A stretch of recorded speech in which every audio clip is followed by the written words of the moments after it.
할렐루야. 반갑습니다. 오늘 예레미야서의 이 말씀은 예레미야에게 이제 하나님께서 환상 가운데 이제 보여주신 건데 뭐냐면은 앞으로 안 좋은 일이 있을 거다 그 얘기입니다. 그래서 예레미야가 이스라엘 백성들을 찾아가서 하나님께로부터 보고 들은 것을 전하고 지금 이런 상황이 다가오고 있으니까 우리가 빨리 깨어나야 된다. 빨리 대책을 세우고 이렇게 해야 된다. 그렇게 이제 선지자로서 열심히 활동을 했는데 안타깝게도 그 당시에 그 유대 백성들이 예레미야의 말을 듣고 받아들이지 못했어요. 그래서 예레미야는 이제 재난이 오는데 어느 정도의 재난이냐? 이 예루살렘 성전도 무너질 수 있다. 다 파괴될 수 있다. 적국이 쳐들어와서 이거 다 끝장난다. 그렇게 했는데 그 당시에 이 유대 나라 백성들이 하는 말을 들어보면은 뭐라 그랬냐면 예레미야서에 이것은 하나님의 성전이라 하나님의 성전이라 그렇게 얘기했다는 거예요. 그래서 무슨 말이냐면 야, 이게 하나님의 성전인데 어떻게 무너져? 절대 안 무너져. 이건 하나님이 자신이 이거 성전 다 지키시면 지키셨지. 이거는 절대 안 무너져. 그러니까 예레미야 너 쓸데없는 소리, 괜한 걱정하지 말고 재수없는 소리 좀 그만해. 이렇게 하면서 이제 맨날 예레미야 때리고 가두고 심지어 죽이려고 했다는 이제 이야기가 나오는 거죠. 지금 우리나라의 상황이 흡사 그 당시에 예레미야가 처했던 상황하고 상당히 유사하지 않는가 이렇게 생각합니다. 지금 우리가 위기 상황 속에서 이렇게 처해 있고 여러 가지 상황을 봤을 때 결코 우리가 이렇게 축 처져서 있어서는 안 되는 그런 상황인데 지금 우리가 시대의 징조를 잘 분별해야 됩니다. 지금 어떤 시대인지 시대의 징조를 잘 분별하고 지금이 이런 단계에 있구나. 우리가 지금 더 긴장해야겠구나. 더 기도해야겠구나. 그렇게 우리가 깨어 있어야 되는데 시대의 징조를 어떻게 그러면 분별할 거냐. 오늘 제목이 뭐예요? 국제정세와 국내정세. 국제정세를 잘 봐야 돼요. 우리가 이럴 때일수록 또 국내정세도 잘 봐야 돼요. 여러분들이 좀 답답하시죠? 예. 앞으로 이 나라가 어떻게 될 거냐 잠도 잘 안 오시고 예. 우리나라가 앞으로 어떻게 될 거냐 그거를 예상하고 싶으면 이제 어떻게 되냐면 국제정세를 잘 살펴봐야 돼요. 국제정세가 어떻게 돌아가는지를 잘 보면 앞으로 우리나라가 어떻게 되겠구나 이게 어느 정도 예상이 됩니다. 예상이 되면은 우리가 대책을 세울 수 있고 준비를 할 수 있어요. 오늘날의 국제 정세를 한마디로 요약한다 그러면은 뭐냐면은 미국이 주도하는 국제 질서 이 한 단어로 요약할 수 있습니다.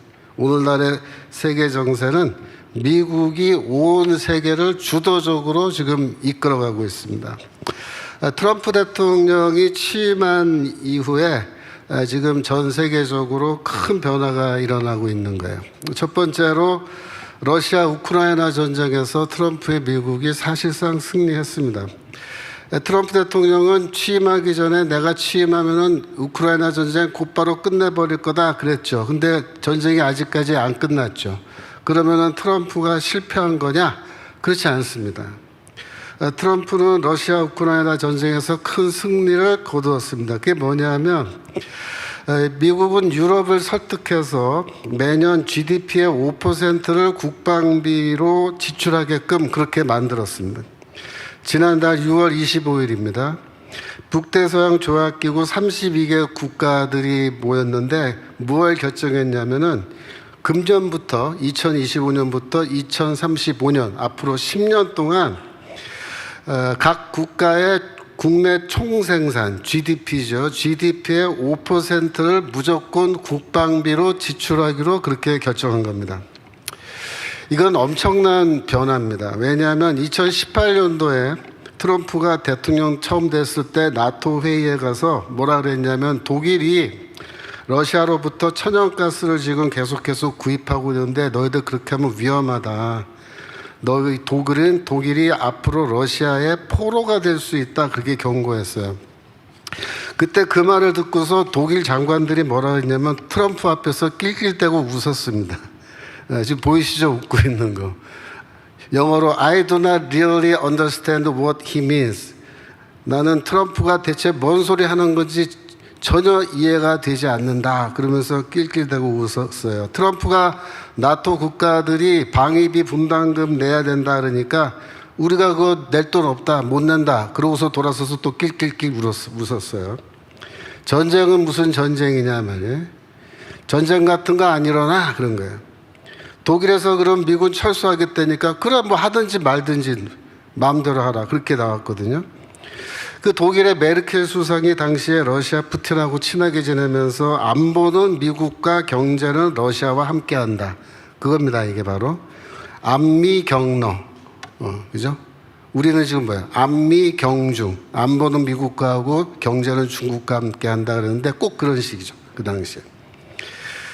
그래서 이렇게 안미 경로 했어요. 근데 어떻게 됐습니까? 2022년 2월에 우크라이나 전쟁 빵 터지고 그 해 12월 겨울에 가스비가 올라갔습니다. 왜? 러시아가 천연가스를 전략적으로 이제 사용하는 거, 무기가 된 거. 그래서 독일 사람들이 러시아가 가스를 지금 안 준다 그러니까 가스값이 비싸진다 그러니까 어떻게 돼? 그때 막 신문에 이번 겨울에 추워지면 큰일 난다. 겨울이 좀 따뜻했으면 좋겠다 그러고요. 어떤 사람은 도끼 메고 산에 가서 나무 패다가 장작으로 이제 집안 난방해야 된다고 그러고 돌아다녔어요. 러시아가 천연가스를 무기화하니까 유럽의 추운 그 나라들은 화들짝 놀라서 그제서야 정신을 차리기 시작한 겁니다. 그래서 이제서야 뒤늦게 유럽이 군사 재무장한다. 그래가지고 우리나라에서 뭐 탱크, 자주포 이런 거 지금 막 사가고 있잖아요. 누구 말이 맞았죠? 결국 트럼프 말이 맞았습니다. 사람이 그래서 두들겨 맞아봐야 정신을 차린다 그렇게 얘기하는 거예요. 유럽은 그동안에 미국과 거리를 멀리하고 러시아랑 가깝게 지내고 중동 지방의 이민자들 마구마구 받아들이고 탈원전하고 동성애 LGBTQ 하면서 전통 도덕문화 다 깔아뭉개고 복지 사회주의 하면서 국가 다 해체하고 온갖 미친 짓 다 하다가 이제서야 정신을 차리고 돌아오는 거예요. 이번 근본 나토 정상회의에 이재명은 참석하지 않았습니다. 근데 이때 뭘 결정했어요? 앞으로 매년 GDP의 5%를 국방비로 쓰는데 그걸 다 합산하면 얼마냐면요. 매년 1조 달러 정도예요. 1조 달러. 우리 돈으로 1361조입니다. 1300조. 1000조가 넘죠. 그러니까 미국이 천조국이다. 왜 그래요? 국방비로 매년 1000조를 지출하기 때문에 천조국이라 그러는데 유럽은 뭐예요? 1300조를 이제 국방비로 지출하기 시작한 겁니다. 그러면 미국 같은 나라가 하나 더 생긴 거예요. 유럽에. 유럽이 이제 재무장하기 시작한 겁니다. 그러면 러시아는 더 이상 미국한테 까불 수 없게 된 겁니다. 우리나라 언론은 뭐 유럽이 방위비 지출하기 싫은데 트럼프가 막 억지로 강요하니까 할 수 없이 마지못해서 그렇게 하기로 한 거다라고 말하지만 그거 사실이 아니에요. 지금 유럽의 분위기가 완전히 바뀌었습니다. 유럽 국가들은 러시아 때문에 이제 초긴장 상태고 자기들이 자발적으로 결정한 거예요. 마르크 루이터 나토 사무국장이라는데 바로 이분인데 이분이 뭐라고 말했느냐. 우리가 지금 재무장해야 된다 이거예요. 그리고 중국이 앞으로 대만을 침공할 텐데 그때 중국이 러시아 시켜서 유럽의 또 다른 전쟁을 시작할 거다 이거예요.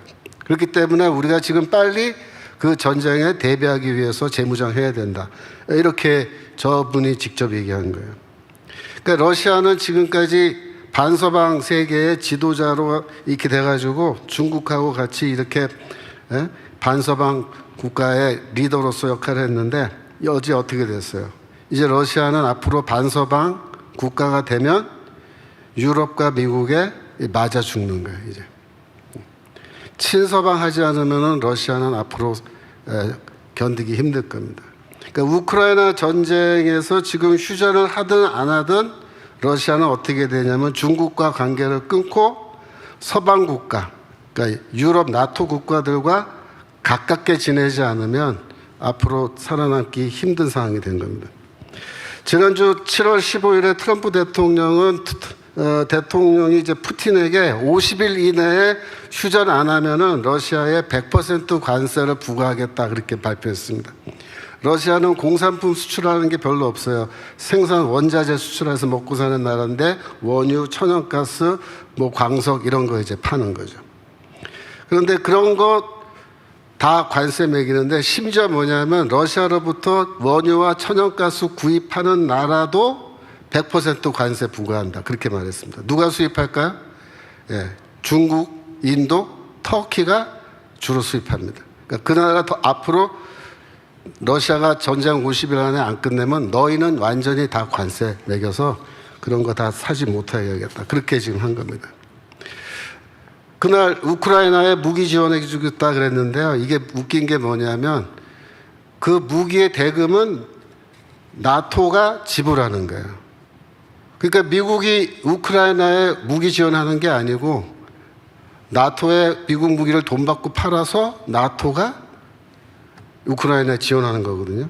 그러니까 돈은 나토가 내고 생색은 트럼프가 내는 거예요. 되게 웃기죠. 네, 이렇게 됐어요. 그래서 결국 옛날에는 방위비도 내지 않겠다 그러던 나토가 이제는 자기들 돈으로 미국 무기 사서 우크라이나 갖다 준다 이거죠. 우크라이나 러시아 전쟁은 이제 끝을 향해서 가고 있는 겁니다. 미국은 왜 이렇게 우크라이나 전쟁 빨리 끝나고 싶어 할까요?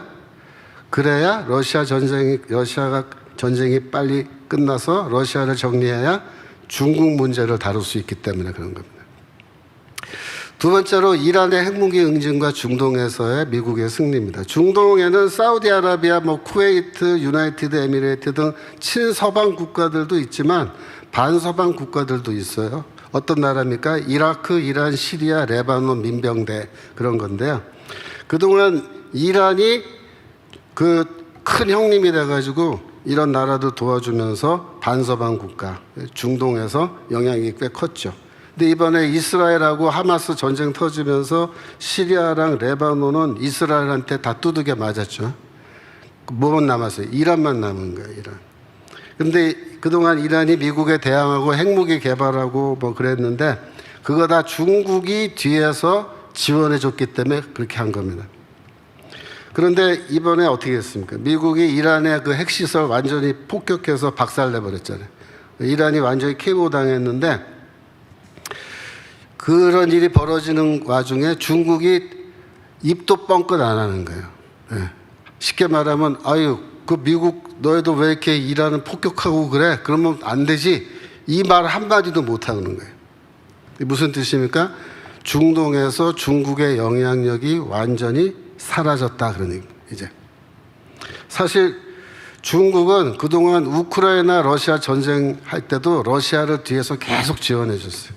중동에서도 계속 반서방 국가 지원해 주고 이란 지원해 주고.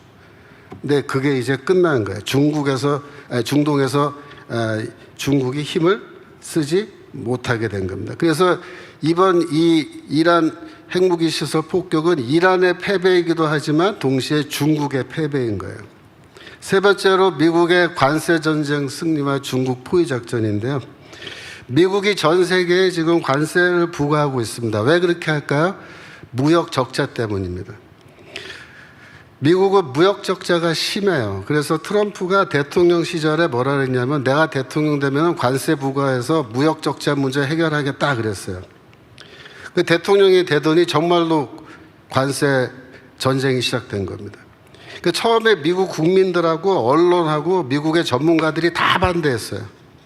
지금도 미국이 인플레가 심해서 이 물가 비싼데 관세 그렇게 많이 매기면은 수입품 가격이 막 올라갈 텐데 그러면 물가 더 올라가고 인플레 더 심해지면 우리 다 죽는다 그러면서 막 결사 반대하고 막 언론에서 우리 미국 망한다 그러고 난리 쳤어요. 이 관세 전쟁 이제 시작하자마자 어떻게 됐습니까? 미국 주식이 급락했습니다. 예. 미국 주식 떨어지는 거 그래프 보이시죠? 예. 이게 3월 달이에요. 그래가지고 막 트럼프 관세 다 철폐해야 된다.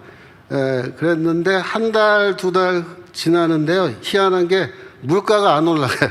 물가가. 인플레가 일어나지 않아요. 기름값은 도리어 안정돼 버리고 그랬습니다. 왜 그러나 봤더니 미국 소비자들이 비싼 물건을 안 사요. 값이 상대적으로 싼 미국 물건을 사고, 그죠? 또 관세가 적게 먹여진 것만 이제 사더라. 혹은 아예 소비를 줄여버려요. 미국 사람들이. 그래서 인플레가 악화되지 않으니까 어떻게 됐어요? 주식시장이 다시 막 올라가기 시작하고 막 전고점 돌파하고, 6월 25일 날 다우존스 지수가 전고점 돌파하고 막 난리가 난 겁니다. 그 관세 매겼는데 미국 경제가 망하지 않더라. 이게. 지금 어떻게 예상하냐면 금년도 하반기에도 미국 주식은 계속 올라간다. 그렇게 보고 있는 거예요. 더 기가 막힌 거는 지난 6월 달에 미국 정부의 그 수입 지출, 정부의 수입 지출에서 흑자가 기록됐어요. 매번 적자였는데 미국 정부 재정 수지가 6월 달에 갑자기 흑자예요. 왜 그렇게 됐을까요? 관세 수입이 왕창 늘어가지고 정부 수입이 늘어나니까 흑자가 났습니다. 관세 수입이 270억 달러가 들어왔대요. 작년 동월 대비 300% 급증한 거예요. 관세 수입이. 그래서 지금 어떻게 됐냐면 트럼프의 관세 전쟁을 막을 수 있는 나라가 없습니다. 유일하게 트럼프의 이 관세 전쟁을 막을 수 있는 사람들이 있어요. 누가 막을 수 있을까요? 미국 사람들이 막을 수 있습니다.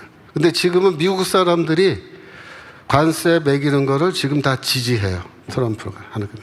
그래서 이거 막을 수 없습니다, 지금.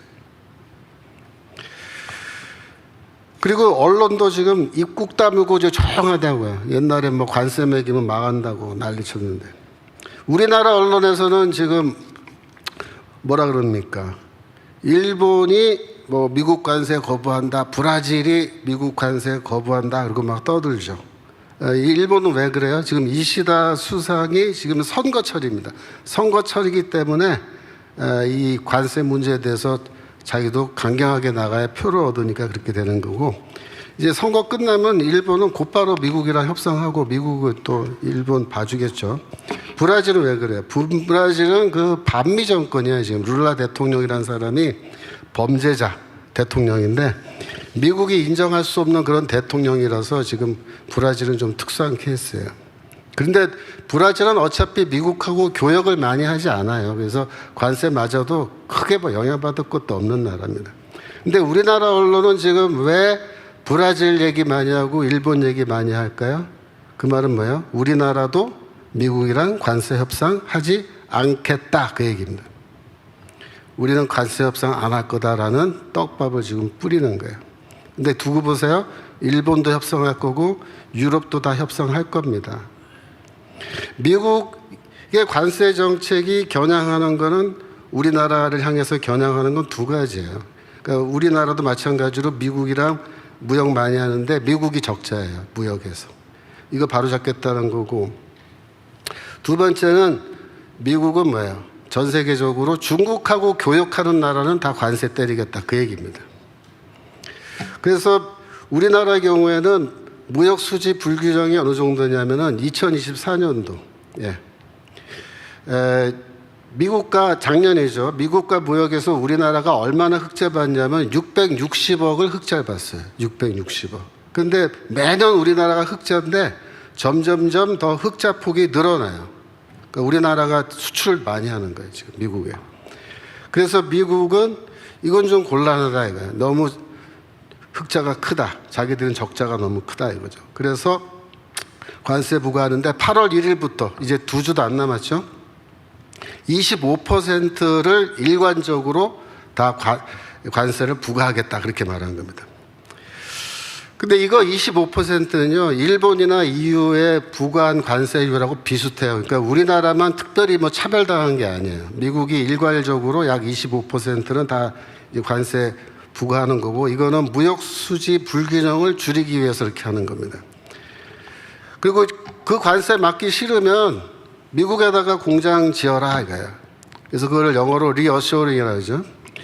즉 해외 나가 있는 미국 기업이나 외국 기업들이 미국 국내에 들어와서 공장을 세우는 건데, 지금 우리나라 같은 경우에 현대차, 그죠?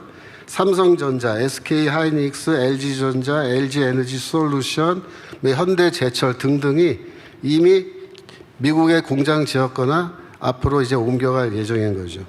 앞으로 더 많은 한국 기업들이 미국으로 옮겨갈 예정입니다. 미국이 우리나라에게 관세를 매기는데 두 번째 의미는 뭐냐면, 너희는 앞으로 중국 때리기에 동참해야 된다, 그 얘기하는 겁니다. 한국산 상품에 일률적으로 부과하는 25% 관세 외에 품목별로 추가 관세가 더 있습니다. 예를 들면 자동차에는 25% 이렇게 추가 관세 더 있어요. 그 합하면 얼마예요? 50% 되고 50%. 철강 알루미늄은 50%입니다. 그러면 25% 더하면 75% 관세죠. 의약품하고 반도체, 우리나라가 반도체 수출 많이 하는데 반도체 수출은 얼마인 줄 아세요? 추가 관세가 200%입니다. 지금 미국이. 그렇게 얘기하고 있어요. 이거는요, 무슨 뜻인지 알아요? 그 의미는 정말로 이렇게 할 거다라는 뜻보다도 너희 빨리 입장을 정리하고 태도를 명확하게 해라, 그 얘기입니다. 우리는 너희가 한국이 중국이랑 같이 붙어 먹으면은 죽여버리겠다, 그 얘기하는 거예요, 지금 미국이. 너희가 지금까지 안보는 미국과 경제는 중국과 함께 하겠다 그랬는데 앞으로 그렇게 하면 너희들 가만 안 둔다, 그 얘기입니다. 중국에 반도체를 수출을 하고 반도체 이렇게 한다? 그러면 문 닫아라. 중국에서 부품 사다가 조립해서 이렇게 우회 수출한다? 그거 관세 다 때린다. 그렇게 하면 너 죽는다, 그 얘기하는 거예요. 그래서 지금 미국의 메시지는 뭐냐면 25% 일반 관세는 그건 피할 수 없고, 그러나 추가 관세는 너희가 입장을 분명히 안 하면 때릴 건데 빨리 입장 표명해라. 그러면 우리가 봐줄 수도 있다, 그 얘기예요. 그래서 친중하면 안 된다는 거예요. 근데 미국이 알아요. 이재명 정부가 친중 정부라는 거. 그래서 지금 경고 주고 태도를 보고 있는 겁니다. 메시지가 분명합니다. 그래서 미국은 뭘 원하냐면 우리나라 정부가 미국한테 이렇게 말하기 원하는 거예요. 우리가 대한민국 앞으로 중국하고 교역하지 않겠다. 지금 하고 있는 거 가능한 한 우리가 줄여나가겠다. 그러니까 관세 좀 내려달라. 그러면 내려줘요, 미국이. 그런데 지금 이재명 정부와 민주당이 지금 미국과 관세 협상 사실상 안 하고 있는 겁니다. 못 하고 있는 거 반, 안 하고 있는 거 반. 제가 보기엔 둘 다 맞아요. 그런데 문제 뭐냐면은 이재명 정부와 민주당이 뼛속까지 이분들이 친북이고 뼛속까지 친중이라서 차마 미국 앞에 가서 무릎 꿇고 우리가 앞으로 중국이랑 관계 끊고 우리가 친미하겠습니다, 그 말을 못 하는 거예요. 안 하는 거예요. 지금 중국은 어떤 상황입니까? 지금 중국은 시진핑이 이미 권력을 잃어버리고 장유샤라는 인민구 장성을 중심으로 삼두 체제가 형성되었다 그러죠. 그래서 전 중앙안보보좌관인데요, 미국의 플린이라는 사람이 이렇게 얘기합니다. 중국 중앙군사위원회 제1부주석인 장유샤라는 상장인데 우리나라의 대장에 해당하죠. 그 사람이 첫 번째고, 두 번째가 국무원 부총리 당쉐샹, 아래쪽에 왼쪽에 있는 사람이에요. 그 다음에 상하이시 당서기 천진이, 이 세 사람이 이제 3인방이 앞으로 중국을 이끌어갈 거다, 그렇게 얘기하는데, 이 밑에 두 사람은 공산주의 청년단 출신이고 반 시진핑 세력의 지도자들이죠. 그러면 정말로 이 세 사람이 시진핑 밀어내고 중국의 실질적인 지도자들이 된다면 이 사람들은 어떤 정책을 펼까요? 미국과 대결하지 않고 고분고분 미국의 말을 잘 들을까요? 그건 두고 봐야 됩니다. 그런데 중국이 반미하고 반서방하고 지금처럼 계속해서 문제 일으키고 그러면은 당연히 중국에 대해서 미국이 관세 세게 때릴 거겠죠. 그죠? 그러면 이 세 사람이 아니 트럼프한테 우리 앞으로 저기 친미하겠습니다. 우리 친서방 할게요. 이렇게 말하면은 미국이 중국에 부과한 관세를 다 면제해 줄까요? 절대로 그렇게 해주지 않습니다. 중국이 어떤 태도를 취하건 미국은 무조건 중국 때리기를 계속합니다. 언제까지? 중국이 더 이상 미국에 도전할 수 없는 그런 상태가 될 때까지 계속 중국 때리기를 할 거예요. 이미 중국은 3개월 전에 스위스에서 미국과 관세 협상했는데 그때 자본시장의 문을 열기로 이렇게 했습니다. 자본시장을 연다는 말이 뭐예요? 미국의 자본이 중국에 들어가서 중국의 기업들을 싼 값에 사들일 수 있게 된다 그 말입니다. 우리나라 IMF 때 외국 기업이 우리나라에 들어와서 그 당시에 우리나라 기업들 기업 사냥 막 했죠. 그와 똑같은 일들이 중국에서 벌어질 수 있습니다. 더구나 중국이 금융 분야도 개방하겠다 그렇게 말했습니다. 즉 미국 자본이 중국의 은행을 만들고 혹은 부실화된 중국 은행을 인수할 수도 있습니다. 그렇게 되면 어떻게 될까요? 사회주의적 시장경제 제도라고 하는 중국의 경제 시스템이 이제 균열이 생기고 무너지기 시작하는 거예요. 그러면 중국의 사회주의 시스템이 장기적으로는 이게 제대로 작동이 안 되게 되어 있습니다. 그래서 중국은 결국 어떻게 되느냐? 무너지게 되어 있습니다. 미국이 러시아 손보고 이란 손보고 중국 손보고 그 다음에 어떤 나라 손볼까요? 그 다음에 북한 손봅니다. 북한. 남한보다 북한을 먼저 손봅니다. 미국 입장에서는 북한 핵 문제가 더 큰 문제예요. 그래서 트럼프는 김정은하고 이제 만날 건데 만나면 이렇게 물을 겁니다.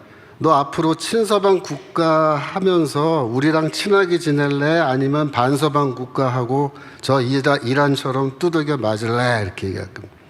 그럼 김정은은 어떻게 대답할 것 같아요? 러시아도 힘 빠져 있고 중국도 저렇게 돼 있는 상황에서 혼자 미국하고 상대하면서 버티기는 쉽지 않죠. 그래서 아마도 미국과 협상하지 않을까 그렇게 예상하는데 그것도 두고 봐야 돼요. 김정은이 미국과 협상 안 할 수도 있습니다.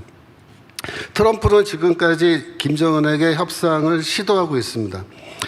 그런데 김정은이 대화회장에 아직 안 나오는 거예요. 금년 6월 11일에 트럼프가 김정은에게 편지를 보냈는데 김정은이 편지 받는 것 자체를 거부하고 있다 그런 기사가 나왔습니다. 왜 김정은은 트럼프의 편지를 받지 않을까요? 왜냐하면 2019년도에 하노이에서 트럼프랑 김정은이 회담했는데 그때 트럼프가 회담 깨고 그냥 나가버렸어요. 그때 트럼프는 비행기 타고 갔지만 김정은은요 비행기 못 타요. 그래서 열차 타고 갔어요. 하노이까지. 그때 회담이 잘 될 줄 알고 그냥 가슴이 부풀어서 갔는데 트럼프가 너 핵무기 다 포기 안 하면 절대 협상 없어 그렇게 말하니까 나 포기 못한다 그러니까 그냥 가버렸단 말이에요. 그때 엄청난 모욕감을 느꼈대요. 김정은이. 그 북한으로 돌아가서 어떻게 했냐면 하노이 회담 담당자들 다 숙청하고 다 죽여버렸습니다. 그래서 지금 김정은 입장에서는 고민이 많을 거예요. 왜? 현실적으로 트럼프의 제안을 받아들이고 미국과 협상을 하는 게 맞는 것 같은데 핵무기는 절대 포기 못한다 이거예요. 저 리비아의 가다피가 핵무기 포기했다가 나중에 죽었잖아요. 그걸 봤기 때문에 김정은은 절대로 핵무기 포기 안 하는데 미국이 만약에 협상 조건으로 핵무기 폐기를 요구하면 김정은은 받아들이지 않을 겁니다. 그런데 미국이 북한 핵 인정해주고 그 대신에 너 대륙간 탄도미사일하고 핵잠수함은 개발하지 마. 그걸 조건으로 내가 북한 제재 풀어줄게. 그렇게 하면은 김정은이가 트럼프랑 회담할 거예요. 회담할 거예요. 그런데 지금 최근에 이란 핵시설 폭격하는 거를 김정은이가 봤단 말이에요. 그러니까 이번에 이란 핵시설 폭격한 직후에 국무부 대변인이 뭐라 그랬냐면 미국은 북한의 완전한 비핵화를 목표로 한다 이렇게 딱 못을 박아버렸어요. 근데 이때 그 이란 그 폭격할 때도 트럼프가 이란이랑 이 문제 놓고 협상하겠다라고 한 2주 정도 시간을 두고 협상하겠다라고 말해놓고 그 다음 날 폭격기 보내서 때려버렸다고요. 그러니까 김정은이 그걸 다 봤단 말이야. 그러니까 김정은이는 어떻게 생각하겠어요?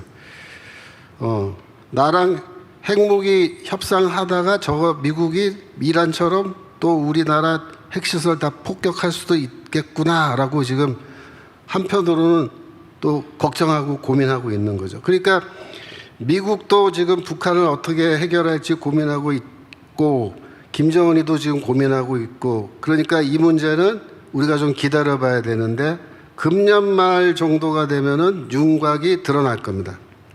어떻게 될 건지 북한 핵 문제가. 이재명과 민주당은 미국과 관세 협상을 하느냐.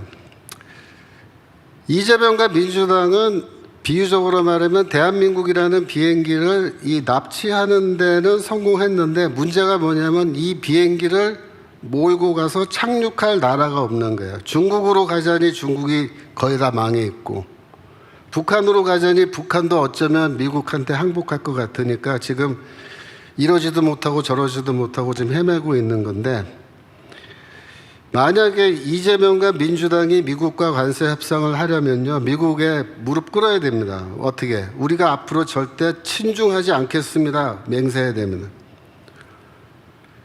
앞으로 대한민국은 계속 친서방 국가로 남아있을 겁니다. 약속해야 됩니다. 그렇게 하면 미국이 관세 낮춰줍니다.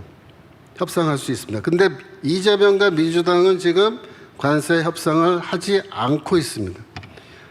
8월 1일이 지금 2주도 안 남았는데요. 다음 주 22일에 트럼프가 필리핀에 옵니다. 필리핀하고 관세 협상하러. 그러니까 필리핀까지 오는데 한국엔 안 올 거예요. 트럼프가 바빠서 지금 우리나라 대통령 안 만나주고 그런 게 아니에요. 필리핀 대통령은 만나러 오잖아요. 직접 필리핀까지. 그래서 지금 뉴스에서는 쌀 개방하면은 안 된다. 30개월 이상 된 소고기 수입하면 안 된다. 이렇게 막 계속 뉴스 나오고 반대하는 사람들 데모하는 거 나오잖아요. 옛날에 광우병 때문에 뻥을 하도 쳐놔서 지금 입 싹 닫고 30개월 이상 되는 소 먹어도 된다. 이 말을 차마 못하고 있는 거예요. 농민들 반대 때문에 우리 협상 못한다. 이렇게 지금 뉴스에서 그런 뉘앙스로 나오는데 이거는 다 변명입니다. 사실 현 정부는 미국과 협상하지 않고 버티고 있는 겁니다. 미국과 협상하려면 중국과 관계를 끊겠다고 말을 해야 되는데 그 말을 못하는 거예요. 왜 못할까요? 이 분들이 평생 동안 어떻게 살아왔냐면은 평생 미국을 미제국주의라고 부르면서 주적은 누구다? 미제국주의다. 그래서 민족 해방을 위해서 우리는 지금 싸워야 된다. 이렇게 살아온 사람들이잖아요. 누굽니까? 주사파입니다. 방송에서 요즘에 민주당 자주파 이런 말 쓰더라고요. 자주파라고. 그러니까 주사파라고 차마 말을 못하니까 방송에서 자주파라 그러는데 그 자주파가 누구예요? 그게 주사파예요. 이 주사파들은요 절대로 미국에 무릎 꿇고 뭐 형님 앞으로 우리가 친중하지 않겠습니다 이런 말 못합니다. 절대 못해요. 그러니까 옛날에 과거 노무현 정부 때는요 노무현 대통령은 왼쪽 깜빡이를 켜고 왼쪽으로 좌회전 할 듯 하다가 어떻게 됐어요? 우회전 해버렸습니다. 그죠? 문재인 대통령 때도 좌측 깜빡이 켜고 뭐 왼쪽으로 돌 듯 했는데 결국은 문재인도 완전히 왼쪽으로 돌지 못했어요. 그런데 지금 이재명과 민주당은 어떨까요? 왼쪽 깜빡이 켜고 정말로 좌회전합니다. 이분들은. 왜냐하면 이분들이 때묻지 않은 순수한 주사파예요. 때묻지 않은.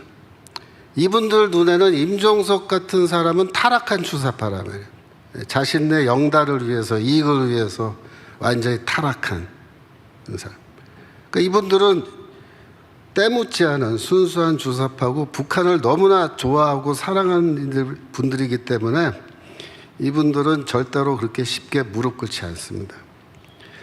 그래서 관세 협상에 응하지 않을 겁니다. 무슨 말이냐? 관세 두들겨 맞겠다 그 얘기네요. 두들겨 맞겠다. 관세 맞으면 우리나라 기업들이 두들겨 맞지 내가 두들겨 맞나 이렇게 생각합니다. 우리가 가장 위험한 상황이라고 걱정하는 그 길로 이분들이 나아갈 가능성이 매우 큽니다. 저는 좀 비관적으로 봐요. 여러분, 관세 두들겨 맞으면 어떻게 될까요? 우리나라 국민 총생산에서 수출이 차지하는 비율은 38%, 수입이 35%입니다. 그러면 관세 때문에 수출이 안 되겠죠? 그러나 수입은 줄지 않을 겁니다. 어떻게 될까요? 달러가 점점 외국으로 유출됩니다. 우리나라가 보유하는 달러가 줄어들어요. 그럼 어떤 일이 발생하느냐? 환율이 올라갑니다. 요즘은 기업들이 무역해서 돈을 벌어도 그 돈을 한국에 갖고 오지 않아요. 왜? 다시 미국에다 투자해야 되기 때문에 미국 은행에 넣어두고 달러를 국내로 갖고 오지 않기 때문에 그만큼 환율이 더 올라갈 수 있습니다. 지금 현재 1달러에 1,380원인데 국내에서 지금 이재명 정부는 돈 풀기, 돈 찍는 거죠. 이거를 하기 때문에 환율이 더 올라갈 겁니다. 그래서 지금 현재 1달러에 1,400원, 1,500원 올라가서 1,600원까지 올라갈 수 있다 그렇게 봅니다. 문제가 뭐냐면 미국과 일본의 통화 스와프라 그래요. 그 스와프가 뭐예요? 환율 외화가 부족하면은 순간적으로 일본하고 미국이 도와주는 거예요. 근데 이 미국하고의 달러 스와프도 끝났습니다. 일본과의 달러 통화 스와프도 끝났어요. 더 이상 안 해줘, 양쪽 다. 그러면은 이 IMF와 같은 사태가 다시 올 수 있는데 언제쯤 올 거냐? 내년쯤 올 걸로 봅니다. 내년쯤. 그런데 그저께 금요일이죠. 7월 18일에 이재명 대통령이 국민 눈높이에 맞게 헌법을 개정할 필요가 있다 이렇게 얘기했습니다. 그래서 이재명 대통령이 헌법 개정하겠다고 이렇게 선언한 겁니다. 국회가 주도해서 헌법 개정안을 만들어 달라. 그렇게 요청한 겁니다. 그래서 그 헌법 개정안 안에 5.18 민주화 운동이 헌법 전문에 들어가고 기본권 강화되고 자치분권 확대되고 이런 얘기들이 뉴스에 나왔어요. 근데 저는 이 기사 보고 깜짝 놀랐습니다. 왜 놀랐냐면 헌법 개정을 언급한 시점 때문이에요. 이재명 정부는 미국과 관세 협상할 때 협상 카드로 전시 작전권 회수, 전작권 회수를 관세 협상의 카드로 쓰겠다 그렇게 얘기했습니다. 그래서 미국과 대결하겠다고 선언한 거예요. 근데 나흘 만에 갑자기 전시 작전권 회수는 관세 협상 카드에 포함되지 않는다라고 입장을 확 바꿨어요. 왜 그렇게 입장을 바꿨냐면 7월 14일에 미국 상원 군사위원회에서 국방수권법이라는 게 통과됐는데 그 법안에 뭐라고 되어 있냐면 한반도 미 군사태세 축소나 연합사령부의 전시작전 통제권 전환이 국익에 부합한다고 국방장관이 의회에 보증하기 전까지 그런 조치를 금한다 이렇게 되어 있습니다. 즉 미국 국방장관이 한국의 전시작전권을 한국 군대에 줘도 괜찮습니다라고 미국 국방장관이 미국 의회에 보증을 해주지 않으면 이거 돌려주지 않겠다는 거예요. 그러니까 안 준다는 거예요. 그러니까 이재명과 민주당이 뭐라고 얘기하냐면 그래? 전시작전권 우리한테 안 준다고? 그러면 우리는 헌법 개정할 거야 이렇게 나오는 겁니다. 헌법 개정. 이게 사실은 미국을 향한 메시지입니다. 우리는 헌법 개정할 거야. 우리 관세 때린다고? 때려봐. 우리 헌법 개정할 건데? 이게 왜 문제가 되냐면요. 헌법 개정을 한다고 할 때 제일 앞으로 중요한 문제, 우리가 관심을 갖고 지켜봐야 할 문제는 헌법 제3조입니다. 헌법 제3조에 대한민국의 영토는 한반도와 그 부속 도서로 한다, 그렇게 돼 있어요. 그러니까 이 헌법 3조에 따르면요, 우리나라 영토는 한반도 전체가 대한민국의 영토예요. 그러면 북한 김정은과 북조선 노동당은 뭐예요? 불법으로 이 한반도 북쪽 땅을 점거하고 있는 불법 집단인 거죠. 그런데 이 상태에서는 남한과 북한이 연방제로 나아갈 수가 없습니다. 왜냐하면 이 헌법 3조가 연방제 통일의 걸림돌이 되는 거예요. 그래서 헌법 개정안을 만들어서 헌법을 개정하는데, 헌법에 북한을 이제 합법적 국가로 인정한다라는 내용이 들어간다면 그거는 굉장히 위험한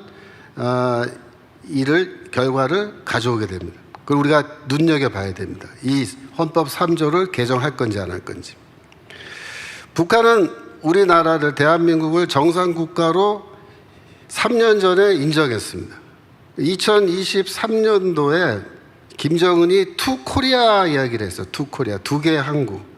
그러니까 2023년 12월 북한 노동당 제8기 9차 전원회의인데요. 그때 뭐라 그랬냐면, 대한민국은 화해와 통일의 상대이며 동족으로 보면 안 된다. 그러니까 대한민국을 더 이상 통일의 상대방으로 동족으로 보지 않겠다, 그 얘기예요. 철저한 타국으로, 가장 적대적인 국가로 모아야 된다, 그렇게 말했습니다. 그 다음에 하는 말이, 대한민국 것들과는 그 언제 가도 통일이 성사될 수 없다. 이 대한민국이란 말을 쓴 거를 여러분이 중요하게 봐야 돼요. 북한이 이전까지 공식 문서에서 우리나라를 대한민국이라고 부른 적이 없어요. 근데 대한민국이라 부른 거예요. 이게 무슨 말이에요? 남조선이 아니고 대한민국이라 부른 것은 우리나라를 자기들은 정식 국가로 인정하겠다, 그 얘기입니다. 정식 국가이기 때문에 통일 상대가 아니다, 이렇게 얘기한 거예요. 그러니까 그 말은 뭐예요? 남한도 우리를 정식 국가로 인정해 달라, 그 얘기입니다. 그래서 우리를 대한민국이라 부를 때는 헌법 3조 개정하라, 그 얘기입니다, 이게. 그래서 그 당시에 평론가들이 김정은이 통일을 포기하고 두 개의 코리아로 나가야 된다라고 말했으니까 이제 한반도에서는 평화가 도래하는 거 아니냐, 북한이 이제 남침하지 않겠다고 한 거 아니냐, 예? 각각 두 개의 코리아가 각각 잘 살자고 말한 거 아니냐, 그래가지고 뭐 굉장히 긍정적으로 평가를 했어요. 근데 이분들이 이 전원회의 회의록을 다 안 읽어봐서 그래요. 저는 다 읽어봤거든요. 거기 어떤 말이 나오느냐면요, 그 다음에 이런 말이 나와요. 조선반도에서 전쟁이 일어나는 경우에는 대한민국을 완전히 점령, 평정, 수복하고 공화국 영역에 편입시키기 위해 전쟁 준비 완성에 박차를 가할 전투적 박차를 가해야 된다. 유사시 핵무력을 포함한 모든 물리적 수단과 역량을 동원해 남조선 전 영토를 평정하기 위한 대사변 준비에 계속 박차를 가해 나가야 하겠다, 이렇게 돼 있어요. 그게 무슨 말이냐면은, 지금까지는 대화를 통해서 통일하려고 했는데 이거 이제 안 하겠다는 거예요. 그럼 뭐만 남아요? 무력 통일. 무력 통일하겠다, 그거 선언한 거예요. 근데 그거를 끝까지 안 읽고 그 뒷부분을 싹 빼먹고 이제 평화가 정착된 것 같다고 이렇게 말하고 있었어요. 웃기죠? 북한은 여전히 사실상 연방제 통일과 무력 통일 두 가지 카드를 다 버리지 않고 손에 들고 있습니다. 최악의 시나리오는 뭐냐면, 우리로서 최악의 시나리오는 이재명 정부가 미국과 협상도 하지 않고 완전히 반미 정책으로 달려나가면서 북한을 향해 달려가는 겁니다. 그러니까 지금 전시작전권 돌려달라고 계속 고집 부리면서 이제 트럼프가 주한미군 주둔 비용 협상하러 이제 올 거예요. 트럼프는 $100억 내놔라, 그렇게 얘기하는 겁니다, 지금. 원래 20억 달러 주고 있거든요. 그러면 이재명 정부가 100억 달러 줄 것 같아요? 못 줍니다. 우리 안 준다 그럴 거예요. 그 미국은 그래? 그러면 우리 미군 철수할지도 모른대. 그러면 뭐라 할까요? 그 가든지. 예. 막 나가는 거죠. 그 다음에 어떻게 할까요? 곧바로 평양으로 날아갈 겁니다. 평양으로 날아가서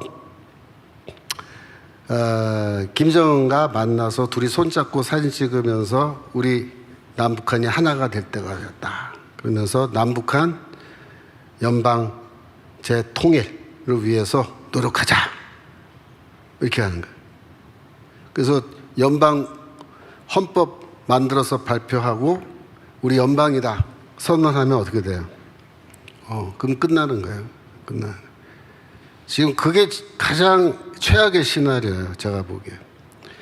즉 우리 나라가 한미동맹을 스스로 깨버리고 미국과 이제 관계 끊고 그다음에 어떻게 할까요? 한중 군사동맹 하려고 그럴 겁니다. 우리나라가 뭐 군사위성이 많지 않아서 이거 미국의 위성 도움을 받아야 된다 그렇게 말하면 중국도 군사위성 많은데 중국 도움 받으면 되지 않냐 뭐 이렇게 나오는 거죠.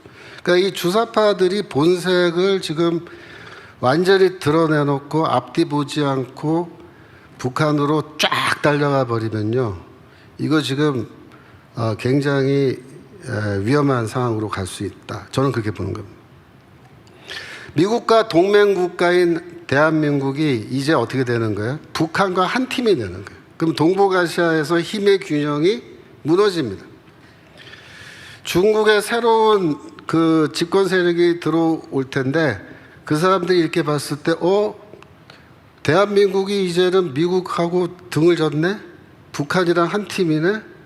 야, 그러면 우리가 대만 침공할 수 있는 절호의 기회 아니야? 이렇게 생각합니다. 이 장유사라는 사람이 얼마 전에 뭐라 그랬냐면 중국 군대가 대만 침공 준비를 지금 너무 느리게 하고 있다. 이게 잘못된 거다라고 질책을 했어요. 우리나라는 연방제 통일로 가고 유럽에서는 러시아와 유럽 사이에 새로운 전쟁이 발생하고 중국은 대만 쳐들어가고 미국과 중국이 뭐 전면전처럼 대만 해협에서 한판 붙게 되는 건데요. 이게 우리한테는 최악의 시나리오가 되는 겁니다. 왜냐하면은 여러분 상상을 해보세요. 그동안은 우리가 미국과 손을 잡고 한미동맹 속에서 우리가 전쟁 위협으로부터 보호를 받고 있는데 그게 없어져 버리는 거예요. 북한과 한 팀이 돼버린다. 그 다음에 어떤 일이 벌어질 거냐. 여러분들이 상상에 맡기겠습니다. 어떻게 될 것 같습니까? 우리가 지금 예상할 수 없는 그런 일들이 벌어질 겁니다. 예를 들면 이런 겁니다. 미국은 만약에 대한민국이 북한과 한 팀이 돼버리면 북한 핵 문제를 해결하는 절호의 찬스가 왔다고 생각할 거예요. 그러니까 이란 핵무기 시설 폭격하듯이 곧바로 북한에 있는 핵시설 폭격하러 날라올 겁니다. 왜냐하면 트럼프 1기 때는 트럼프가 원래 핵 문제 해결하기 위해서 북한 폭격하는 거를 고려했었어요. 근데 그때 안 했어요. 왜 안 했냐면 장군들이 말렸어요. 대한민국은 휴전선 이남에 인구가 너무 밀집돼 있어서 이거 전쟁 나면 100만 단위가 죽습니다. 그랬어요. 그래서 트럼프가 한국으로 곧바로 와서 판문점으로 갔잖아요. 그때. 판문점 갔다가 헬리콥터 타고 성남 비행장까지 쭉 가면서 헬리콥터에서 이렇게 본 거예요. 봤더니 정말로 아파트가 밀집되어 있는데 인구가 너무 많이 살고 있더라 이거죠. 그래서 그때 포기했습니다. 장군들한테 인명피해가 많이 나지 않으면서 북핵 문제를 해결할 수 있는 방안을 만들어 와라. 그리고 이제 지나갔는데 그 다음 대통령 선거에서 떨어져가지고 그게 진행이 안 된 거죠.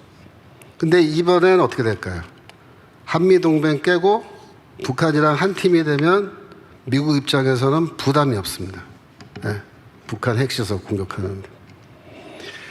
이와 같은 상상할 수 없는 그런 일들이 지금 일어나는 거예요. 예레미야가 환상 가운데 보면 뭐 북쪽에서 끓는 가마가 지금 막 쏟아지는 거, 그건 유도 아니에요, 지금 우리가. 예.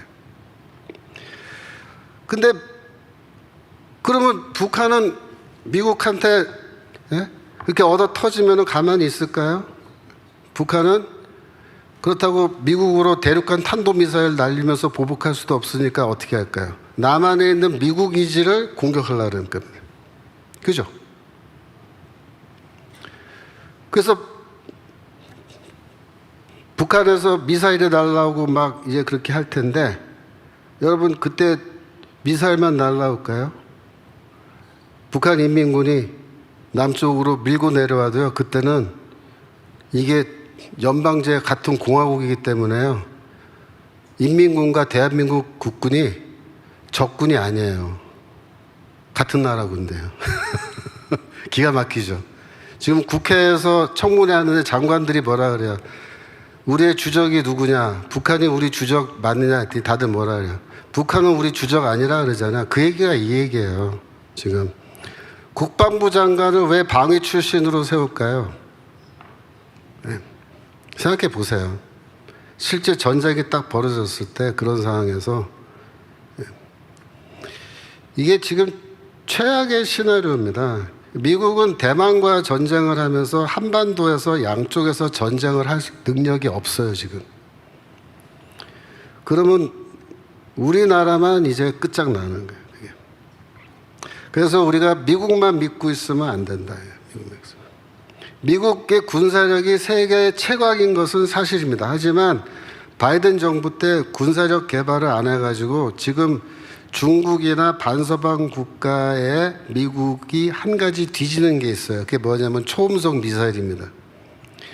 여러분 이번에 이스라엘하고 이란 사이에 전쟁하는 거 보셨죠? 어떻게 합니까? 전쟁 미사일로 해요. 미사일로. 비행기에 폭탄 싣고 가서 뭐 그 떨어뜨리는 거, 이거 옛날 얘기예요. 이 초음속 미사일이 이게 문제인데, 중국하고 러시아는 이미 초음속 미사일을 개발해서 실전 배치 다 했습니다. 근데 미국은 지금 저 에로우라고 하는 저 초음속 미사일을 지금 개발 중이에요. 아직 개발 중. 네. 제일 문제는 뭐냐면 초음속 미사일을 요격할 수가 없어요. 그러니까 이란이 텔아비브, 이스라엘 텔아비브 공격할 때 미사일이 이렇게 쭉 날아오는데 이쪽에서 요격 미사일 날아가서 빡 맞춰서 뻥 터진 거 있죠. 이건 느리게 오는 거예요. 그건 요격할 수 있어요. 그런데 화면 보다 보면 갑자기 휙 하더니 뻥 터지잖아요. 그게 초음속 미사일이야. 그건 요격을 못 해요, 지금. 지금 미국에서 초음속 미사일 요격 시스템을 개발하는 중이에요. 근데 이번에 뉴스 나왔는데 아직도 개발하는 중이고, 개발 프로젝트 지금 국회에다가 뭐 예산 통과받고 그러고 있더라고요. 그러니까 이게 언제 될지가 몰라요. 미국은 항공모함을 몰고 이제 대만으로 가서 대만 지키고 우리나라도 지켜주고 그래야 되는데, 중국은 뭐라고 생각하냐면 항공모함, 초음속 미사일 3방만 맞으면 끝장날 텐데, 그렇게 생각하는 거예요. 그 말이 맞습니다. 항공모함이 접근하지가 못해요. 그래서 대만에서 전쟁이 벌어져도요, 미국 함대가 초음속 미사일이 공격할 수 있는 거리 바깥에서 이렇게 지원해 줘야 돼요. 가까이 못 갑니다. 그러니까 중국은 어떻게 하냐면 자기들 항공모함을 3척을 만드는 거예요. 그러니까 우리가 보기에는 저거 항공모함, 중국 항공모함 순 엉터리다, 그렇게 생각하잖아요. 근데 괜찮아요. 왜냐하면 거기다가 초음속 미사일 싣고요, 항공모함 함대가 바다 바깥으로 이렇게 쭉 나오는 거야. 그러면 미국 함대는 어떻게 해요? 바깥으로 더 밀려나가야 돼요, 뒤로. 그렇게 돼 있다고요.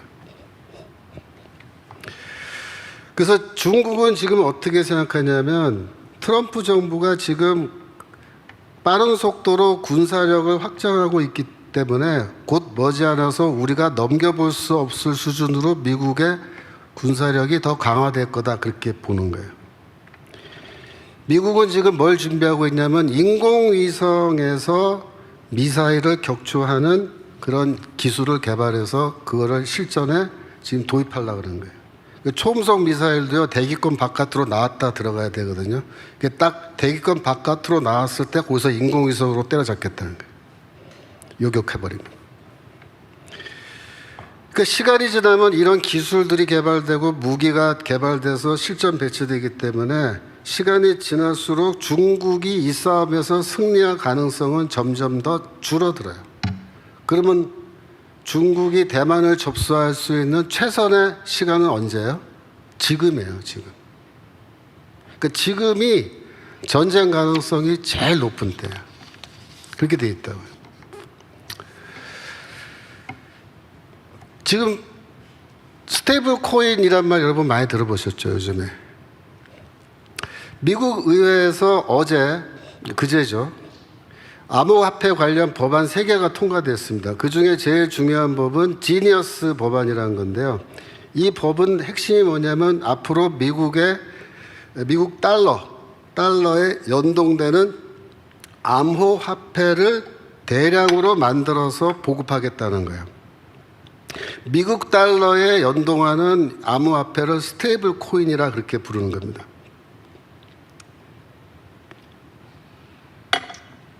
이 법안에 따르면 누가 그러면 스테이블 코인을 발행하느냐? 미국의 은행과 빅테크. 그리고 사실상 이거는요, 국적을 따지지 않아요. 누구든지 할 수 있어요. 조건이 뭐냐면 미국 국채를 구입해서 그 액수만큼 스테이블 코인을 발행할 수 있다. 그렇게 되어 있어요.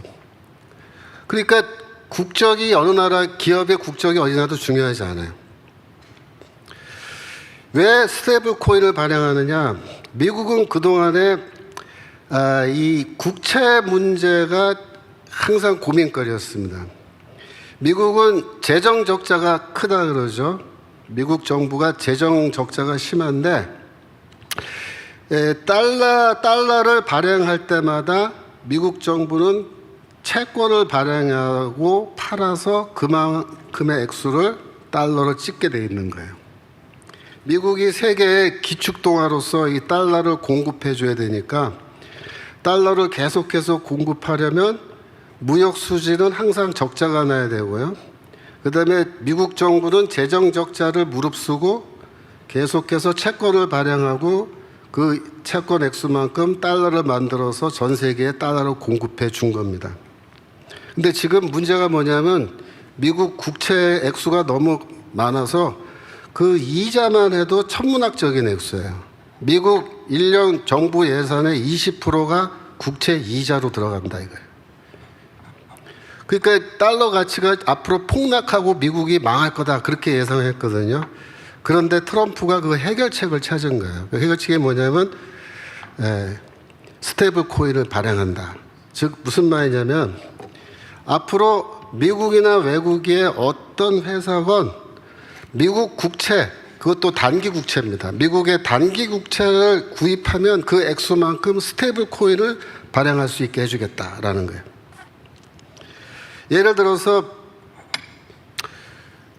우리나라의 삼성이 만약에 마음만 먹으면 미국 국채, 단기 국채를 왕창 구입한 다음에 그 액수만큼 달러 스테이블 코인을 발행할 수 있어요. 예.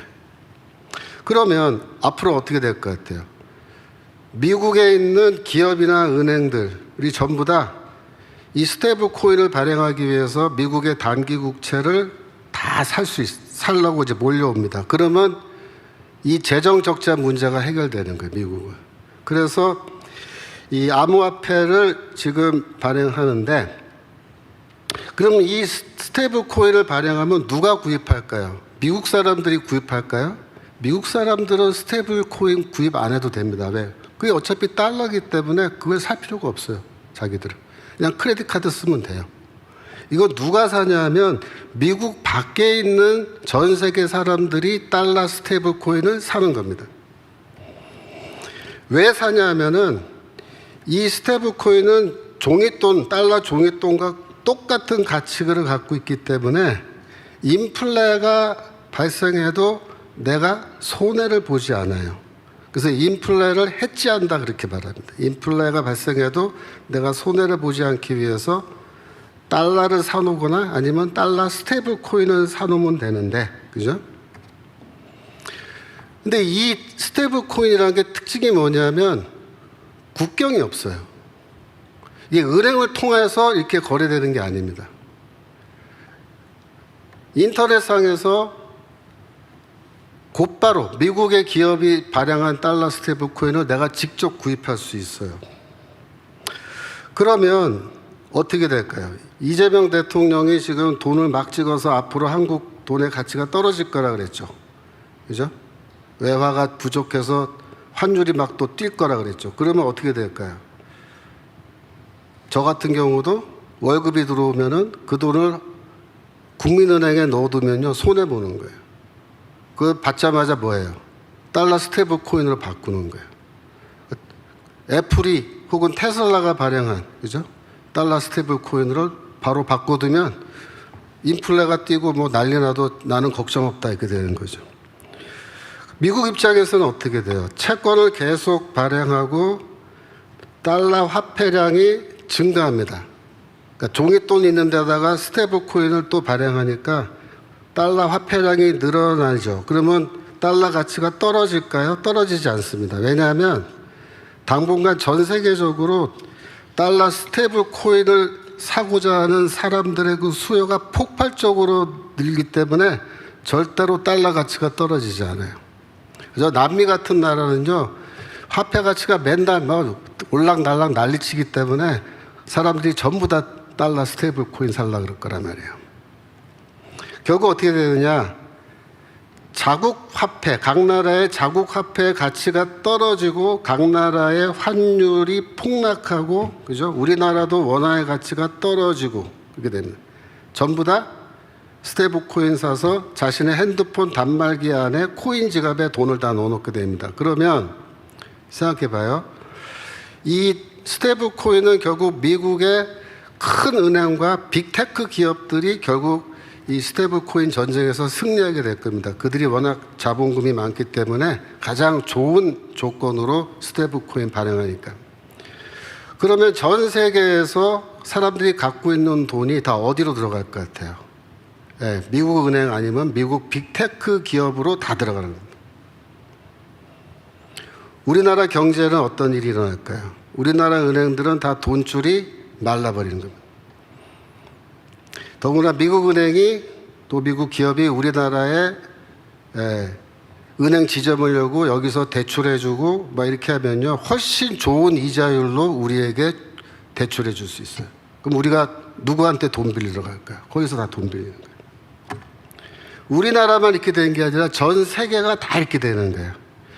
유일한 예외가요, 유럽 조금 예외가 될 거고요, 일본은 조금 예외될 거예요. 왜냐하면 유로화하고 엔화가 이 국제화폐로서 기능을 하고 있기 때문에 이 두 나라들은요, 영향을 좀 덜 받아요. 하지만 우리나라 같은 원화는 이 국제 결제 화폐가 아니기 때문에 결정적인 타격을 받는다 그런 말입니다.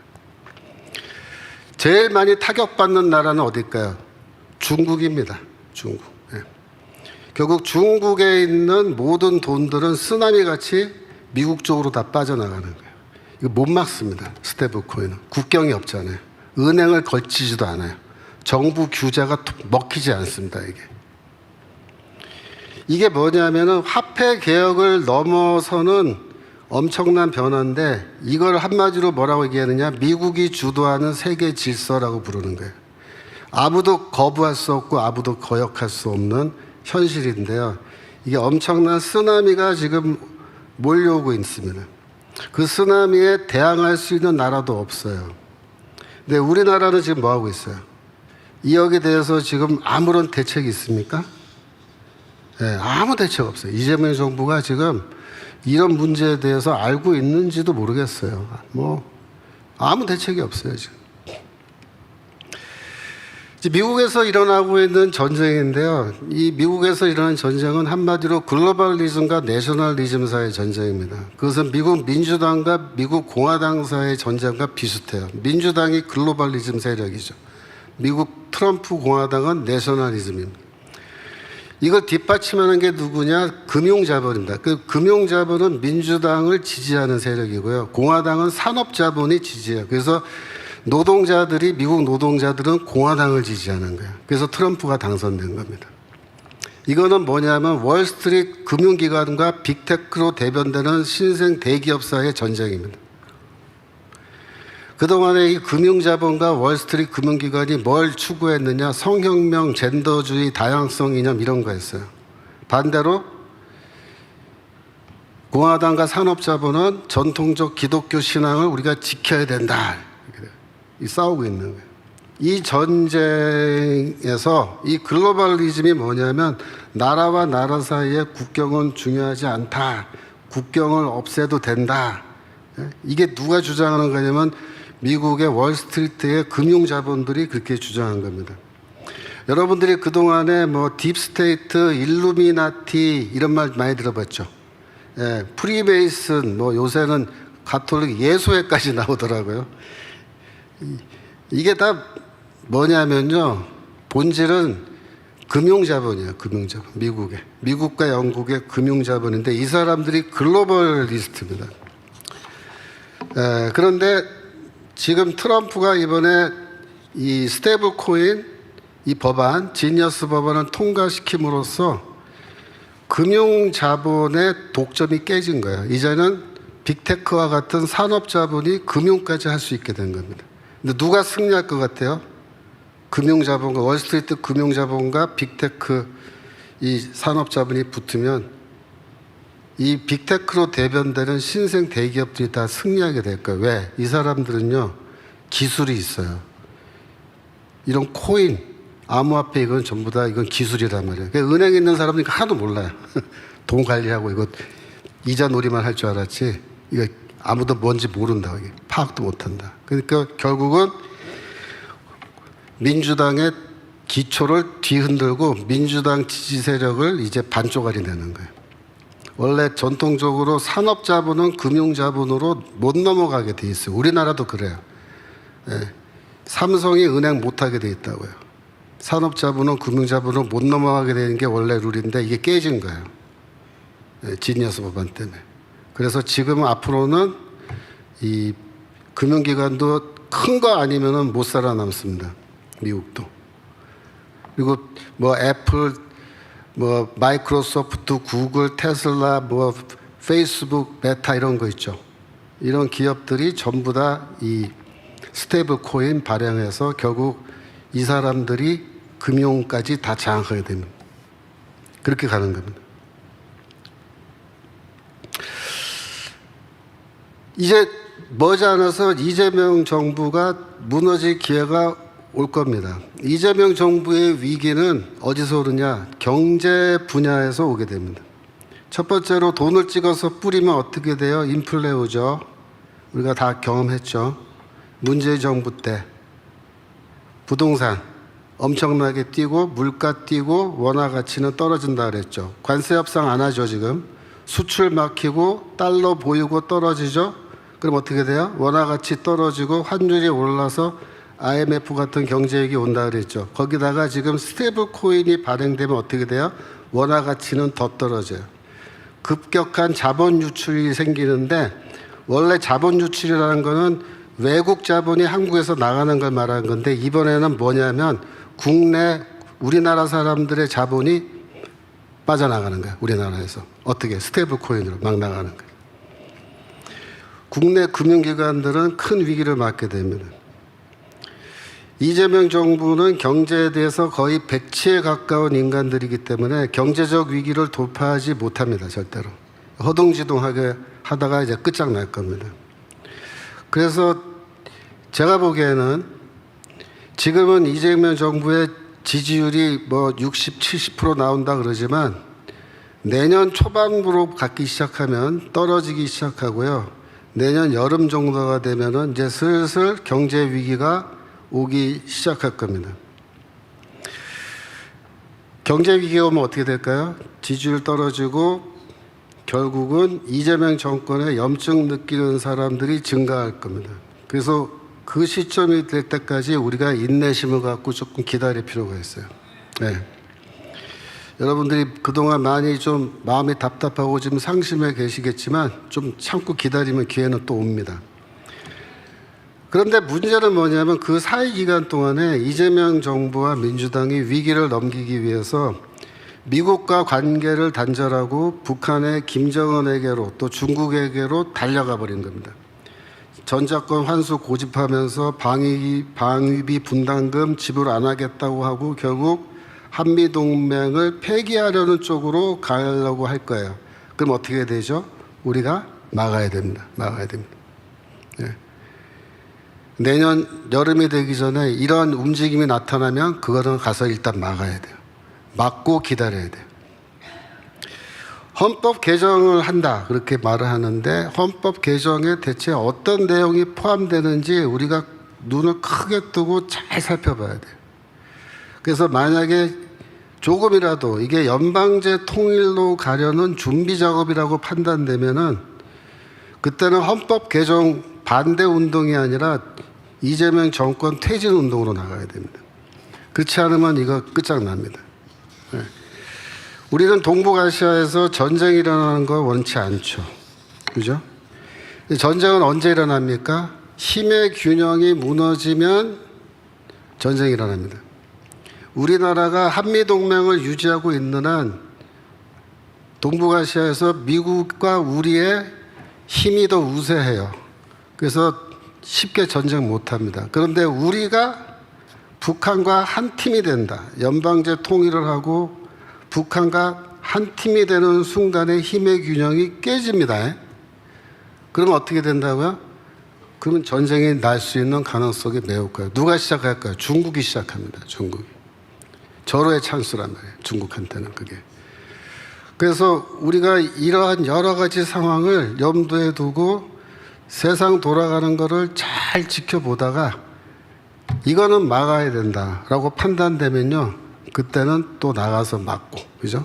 그러면서 시간을 갖고 좀 우리가 인내하면서 좀 기다리면 결국 이재명 정권의 그 붕괴는 어디서 오느냐? 경제 문제 때문에 반드시 오게 되게끔 그렇게 돼 있다 이겁니다. 지금 국제 정세가.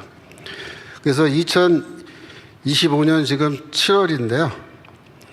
2026년부터 이제 드디어 최후의 일전이 벌어지지 않을까 저는 그렇게 봅니다. 지금 헌법 개정은 그 스케줄이 어떻게 돼가냐면은 다음번 그 지방선거 때 하거나 아니면 그 다음 국회의원 선거인데요. 아마도 그 다음번 국회의원 선거는 좀 너무 멀고 다음번 지방선거 할 때에 헌법 개정안을 함께 묶어서 투표에 붙일 걸로 그렇게 예상합니다. 그렇기 때문에 2026년에 우리가 만약에 쟤네들이 헌법 개정하겠다고 덤벼들면은 그때는 정말 목숨 걸고 막아야 됩니다. 최후의 일정입니다. 그거 못 막으면 끝입니다. 아시겠죠? 네, 그래서 우리가 세상 돌아가는 거를 잘 봐야 돼요. 우리가 그냥 지금 시대는요, 좀 시대가 험악해서 성경만 읽고 기도 열심히 하고 그러면 되는 시대가 아니에요. 지금은 기도도 하고 성경도 열심히 하고 찬양도 하지만 그러면서도 세상 돌아가는 거를 이렇게 크게 눈을 뜨고 잘 봐야 돼요. 안 그러면 속습니다. 안 그러면 낭떠러지로 떨어지는 거예요. 아시겠죠?